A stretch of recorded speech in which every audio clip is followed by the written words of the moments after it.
राजा के यहाँ पर एक चोर ने चोरी की। सत्संग की महिमा बड़े ध्यान से सुनिएगा।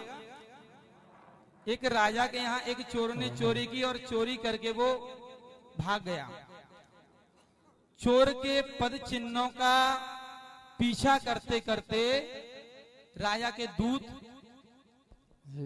एक पद चिन्हों का पीछा करते करते करते करते पहुंच गए। सत्संग कर रहे हैं, जहां सत्संग चल रहा था वहां पर चोर जाकर के बैठ गया।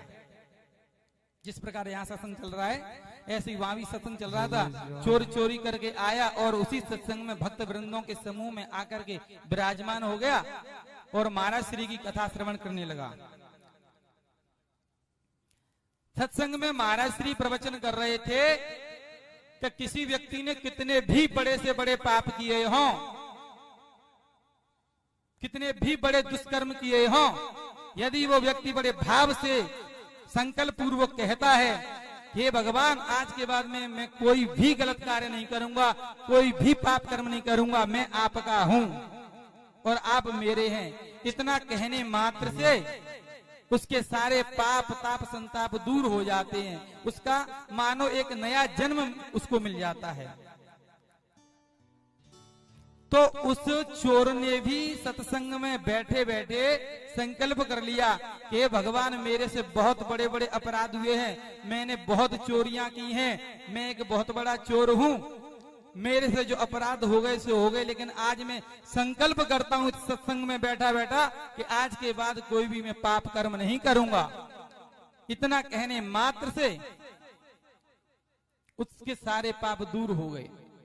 जब सत्संग संपन्न हुआ, विश्राम हुआ, उसके बाद में सभी भक्त वृंद प्रसाद लेने के उपरांत जाने लगे। धीरे धीरे तो पद चिन्हों की सहायता से दूतों ने चोर को पकड़ लिया और पकड़ करके राजा के सम्मुख ले गए, उपस्थित कर दिया और कहा, महाराज जी, राजन, यह चोर हमको मिल गया, इसको दंडित करिए, दंड दीजिए इसको।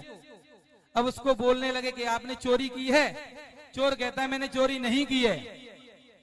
तो कहते हैं राजन कि इसकी अभी चोरी की परीक्षा कर लेते हैं, ये चोर है कि नहीं है। पीपल के 2.5 पत्ते बांधे कच्चे सूत के धागे से और बांध करके उसके हाथ में रख दिया और एक जलता हुआ लाल लाल लोहे का टुकड़ा ला करके उसके हाथ में रख दिया। महाराज हाथ की तो चलती क्या है, वो जो पीपल का पत्ता था और सूत का धागा था वो भी नहीं जला। बड़ा आश्चर्य हुआ। तो उस लोहे को टुकड़े को जमीन पर जैसे ही रखा तो लोहे का जो स्थान था जहां रखा था वो काला पड़ गया तुरंत। सभी को आश्चर्य हुआ। दूत बड़े आश्चर्यचकित के चोर तो यही था, हमने तो यही पकड़ा है। अब राजा क्रोधित हो उन दूतों पर, क्या तुम निरपराध पुरुष को दंडित करा रहे हो, तुम्हें शर्म नहीं आती, लज्जा नहीं आती, अब मैं आप लोगों को दंडित करूंगा। जब ऐसे ही उन दूतों को दंडित करने का राजा ने कहा, तब उस चोर ने कहा, महाराज इन्होंने चोरी नहीं की, चोरी मैंने ही की है। राजा सोचने लगा कि ये तो बड़ा साधु पुरुष है, दूतों ने इन्होंने चोरी की है, इनकी चोरी का जो है किसी और की चोरी का अपने ऊपर इल्जाम ले रहा है, स्वीकार कर रहा है, इनको दंडित न करें इसलिए ये कह रहा है। फिर उसने कहा, चोर ने पुनः कहा कि महाराज चोरी मैंने ही की है, अगर आपको विश्वास नहीं है तो अपने दूतों को मेरे साथ भेजिए, जो भी धन मैंने लिया है वो मैं आपको ला करके सुपुर्द करता हूं। जंगल में गया चोर दूतों के साथ में, जहां उसने धन रखा था चोरी करने के बाद वो लिया और सारा का सारा दे दिया।